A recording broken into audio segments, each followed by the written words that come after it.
नमस्कार, बहुत स्वागत है आपका। मैं हूं आपके साथ सुमित शर्मा। मध्य प्रदेश निकाय चुनाव के लिए कांग्रेस अपने ज्यादातर महापौर प्रत्याशियों की घोषणा कर चुकी है और उम्मीद है कि बीजेपी भी जल्द ही उम्मीदवारों का ऐलान कर देगी। लेकिन निकाय चुनाव के मैदान में जंग सिर्फ बीजेपी और कांग्रेस की नहीं, बल्कि ओवैसी की AIMIM और अरविंद केजरीवाल की आप जैसी पार्टियां भी टक्कर देने के लिए मैदान में उतर चुकी हैं।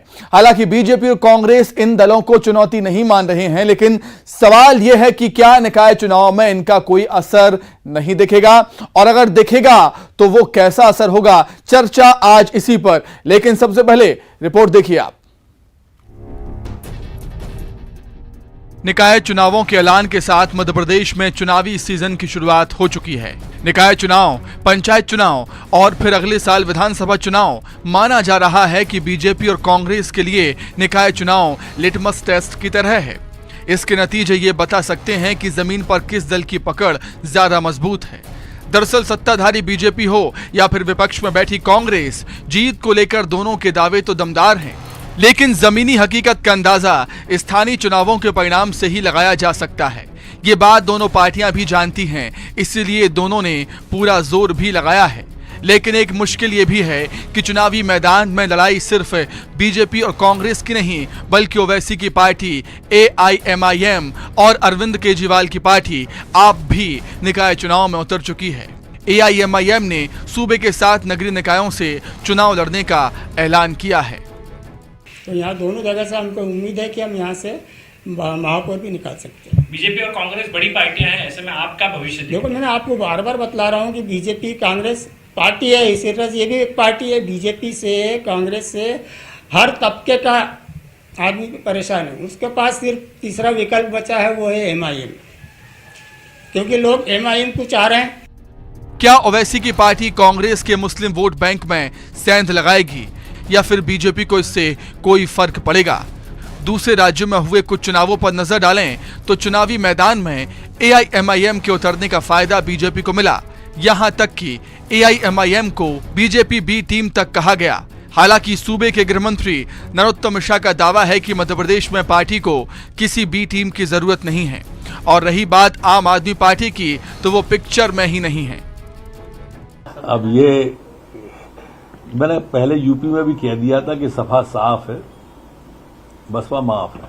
हम तो यूपी में भी जीत के आए, यहाँ भी जीत के आ रहे हैं। मैंने तब भी कहा था कि देखो, परिणाम के बाद आप हमारी बाइट जरूर लिया करो। आप मतलब आम आदमी पार्टी? नहीं, मैं भारतीय जनता पार्टी समझा। मैं उसका तरफ से कार्यकर्ता हूँ, उसका समर्पित कार्यकर्ता हूँ। और जिसकी आपने बात की है, तो वो तो अभी कहीं पिक्चर में है नहीं। अभी हो सकता है वो संघर्ष उपस्थिति के लिए करे। पंजाब में है तो पंजाब की आप देख ही रहे हैं दुर्गति। 16 नगर निगम लड़ रही है। नहीं, लड़ने को तो कोई भी कहीं लड़ सकता है, जीतने की बात करो मित्र। लेकिन ये ओबीसी की पार्टी लड़ने के लिए मुस्लिम माहौल लाके जाना है। 7 शहर मध्य प्रदेश से। देखो, ओबीसी की पार्टी ही जाति आधारित पार्टी है, तो वो और कहां लड़ेगी? ओबीसी ने अपने आप को ढाला ही इस तरह से है ना। और हमको किसी बी टीम की जरूरत नहीं है। कांग्रेस की टीम खत्म, समाप्ति की ओर है, और हमारी टीम इतनी बड़ी है कि बी की जरूरत क्या है। ओवैसी की पार्टी इंदौर, भोपाल, जबलपुर, खरगोन, बुरहानपुर, रतलाम और खंडवा में प्रत्याशी उतार रही है। ये वो इलाके हैं जहां अच्छी खासी मुस्लिम आबादी है। कांग्रेस मानकर चल रही है कि मुस्लिम वोट उसे मिलेंगे, लेकिन मौजूदा हालात में ओवैसी की एंट्री से अगर मुस्लिम वोट करता है तो इसका नुकसान कांग्रेस को हो सकता है। हालांकि कांग्रेस ऐसा नहीं मानती। ओवैसी आ रहे हैं, पिता को ऐसा देख रहा है, कांग्रेस को कोई घबराहट नहीं, कांग्रेस को कोई घबराहट नहीं। कांग्रेस संघर्ष से चुनाव लड़ेगी, मुद्दे पर चुनाव लड़ेगी, जनता की आवाज पर चुनाव लड़ेगी और जनता के हित की रक्षा करते हुए चुनाव लड़ेगी। जाहिर है, सपा हो, बसपा हो या फिर AIMIM और आम आदमी पार्टी, MP के निकाय चुनावों पर इन दलों का क्या असर होगा, ये तो नतीजों के बाद ही पता चल पाएगा। लेकिन इतना तय है कि निकाय का रण आसान नहीं होने वाला। भोपाल से रंजना दुबे के साथ न्यूज़ 18 मध्य प्रदेश, छत्तीसगढ़। तो निकाय चुनाव में दूसरे दलों का दबदबा कितना होगा, बात आज इसी पर चर्चा में शामिल हुई हैं दिव्या गुप्ता। बीजेपी का पक्ष रखेंगी, दिव्या जी बहुत स्वागत है आपका। और कांग्रेस का पक्ष रखेंगे मृणाल पंत। मृणाल जी आपका भी बहुत स्वागत है। और वरिष्ठ पत्रकार दिनेश गुप्ता जुड़े हुए हैं। दिनेश गुप्ता जी आपका भी बहुत स्वागत करता हूं न्यूज 18 मध्य प्रदेश छत्तीसगढ़ में। दिनेश जी शुरुआत आपसे ही, निकाय चुनाव में जो दूसरे दल हैं जैसे ओवैसी की AIMIM, आप और बसपा और सपा, ये कितना दम दिखा पाएंगे और कितना असर निकाय चुनाव में इनका हो सकता है? दिनेश जी। निकाय का चुनाव सबसे निचले स्तर का चुनाव होता है। यहाँ राजनीतिक दलों से ज्यादा महत्वपूर्ण स्थानीय चेहरा भी होता है। वो लोग जो है दल से ज्यादा कई बार स्थानीय चेहरे पर अपने वार्ड का जब प्रतिनिधि चुनने जाते हैं तो उस पर ध्यान देते हैं। जब महापौर चुनने जाते हैं तो तब भी महापौर का चेहरा देखते हैं और राजनीतिक दल जो है उसमें उसकी मदद करता है उसका। लेकिन एक और जो राजनीति में सुमित जी एक शब्द चलता है, एंटी इनकम्बेंसी। जिस भी दल की सरकार होती है, चाहे वो नगर प्रशासन में हो चाहे जो है राज्य की सरकार बनी हो। अभी हम देख रहे हैं कि जो राज्य में भारतीय जनता पार्टी की सरकार है वो नगरीय जो निकाय है उसमें प्रशासक बैठे हुए हैं। तो एंटी इनकम्बेंसी जब होगी तो सत्ताधारी दल के खिलाफ ज्यादा होती है। और सत्ताधारी दल के खिलाफ जब एंटी इनकम्बेंसी होती तो स्ट्रेटेजिक रूप पर जो दूसरे छोटे मोटे दल होते हैं, जिन्हें आप आम आदमी पार्टी कह सकते हैं, ओवैसी की पार्टी कह सकते हैं, ये उसके लिए कहीं ना कहीं मददगार हो जाते हैं कि जो एक वोटर, जो प्रतिपक्षी दल का जो वोटर होता है, जो कमिटेड वोटर होता है, यदि उसको विभाजित कर दिया जाए तो निश्चित तौर पर सत्ताधारी दल के लिए बहुत मददगार स्थितियां बन जाती हैं। ठीक है दिनेश जी, मैं आपके पास लौटूंगा। मृणाल जी, दिनेश जी की बात आपने सुनी होगी कि किस तरीके से उन्होंने कहा कि जो दूसरे दल होते हैं वो सत्ताधारी दल को फायदा पहुंचाते हैं। अब अगर ऐसी बात है, सियासी समीकरण अगर ऐसे बनते हैं तो कांग्रेस के पास इन दलों की क्या काट है? क्या कुछ रणनीति कांग्रेस की होगी इन दलों के खिलाफ? नहीं, इन दलों के खिलाफ रणनीति बनाने की कांग्रेस पार्टी को जरूरत नहीं। कांग्रेस की जो रणनीति है वो भारतीय जनता पार्टी के कुशासन के खिलाफ है।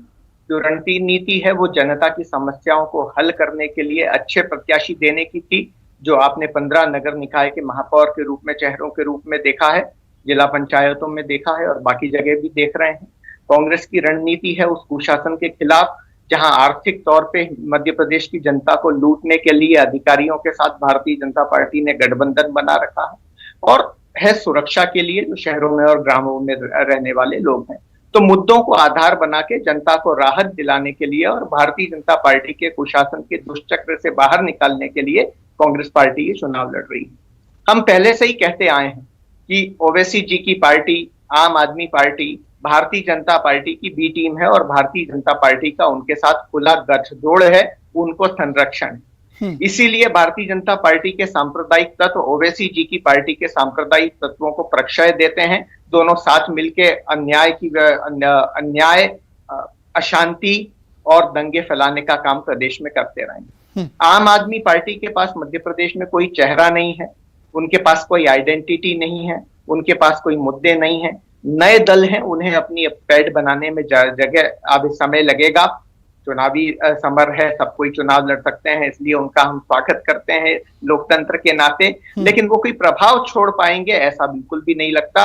और जब स्थानीय जनता तय कर लगती है कि उसे किसी के खिलाफ वोट देना है, जब एंटी इनकम्बेंसी की वेव चलती है, तो मध्य प्रदेश का वोटर इतना जागरूक और समझदार है कि उसको पता है कि उसको कौन सा दल है जो विकल्प मुहैया करा सकता है। वो इन छोटे दलों के चक्कर में अपना वोट बर्बाद नहीं करने वाला।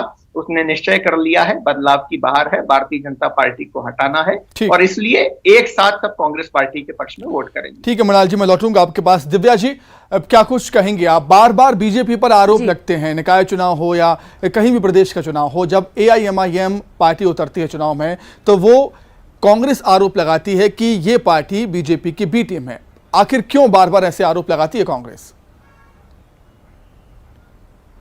जब अपने पे कॉन्फिडेंस नहीं होता, जब आप भयग्रस्त होते हैं, जब आपको बैसाखी का सहारा लेना पड़ता है, तब आप इस तरह के आर्गुमेंट्स देते हैं ताकि कभी आप EVM का सहारा लेंगे, कभी आप अधिकारियों का शासन आपके साथ है उसका सहारा लेंगे, प्रशासन आपके साथ है इसका सहारा लेंगे, कभी आप ओवैसी जी की पार्टी को बोल देंगे कि वो हमारी बी टीम पार्टी है।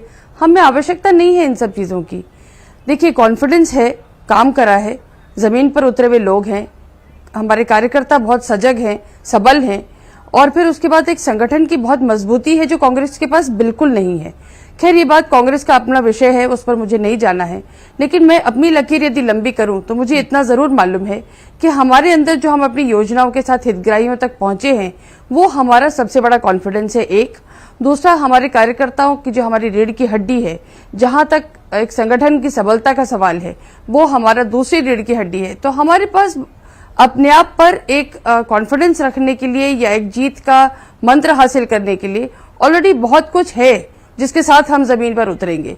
और चुनाव जो होता है वो एक उत्सव भी होता है और चुनाव जो होता है वो एक युद्ध भी होता है। तो जहां उत्सव की तैयारियां शुरू हो गई हैं वहां युद्ध की तैयारी भी शुरू हो गई है। तो युद्ध में तो विजयश्री प्राप्त करने के लिए ही युद्ध करा जाता है।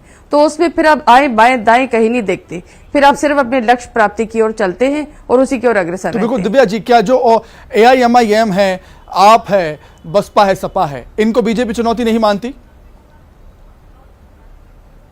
देखिए, आपके लिए तो नेशनल फुटप्रिंट यदि मैं मानूं आपका या AIMIM का, अगर मैं फुटप्रिंट मांगू तो वो तो मेरे ख्याल 1 से 1.5% भी नहीं है। तो 1 से 1.5% की फुटप्रिंट की पार्टी को यदि आप चुनौती आज मानना शुरू कर दें तो मुझे लगता है ये उन पर विश्वास जताना ज्यादा हो जाएगा, जो हमको बिल्कुल नहीं करना है।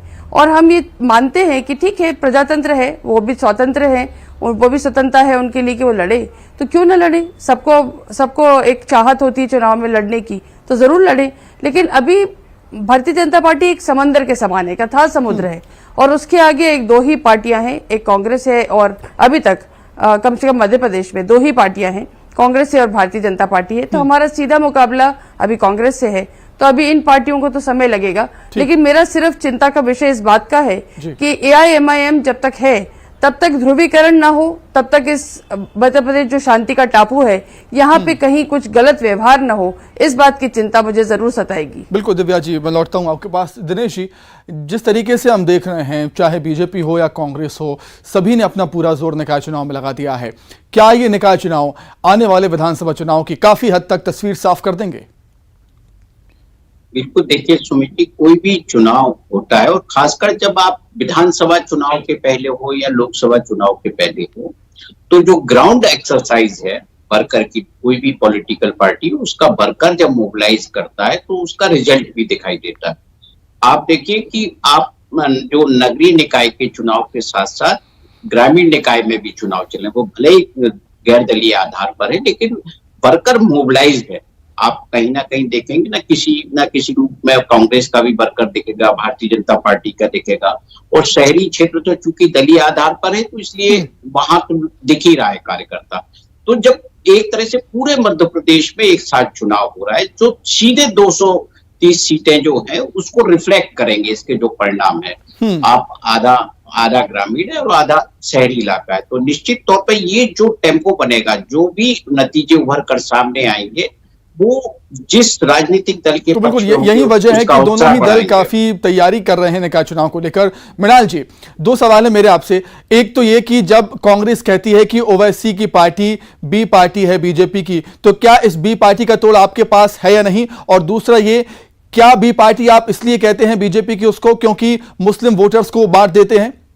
मृणाल जी, हम इसलिए कहते हैं उसको ओवैसी जी की पार्टी को भाजपा की पीछे और भाजपा की सहयोगी पार्टी, क्योंकि भारतीय जनता पार्टी को लाभ पहुंचाने के एकमात्र उद्देश्य से ही AIMIM चुनाव करती है।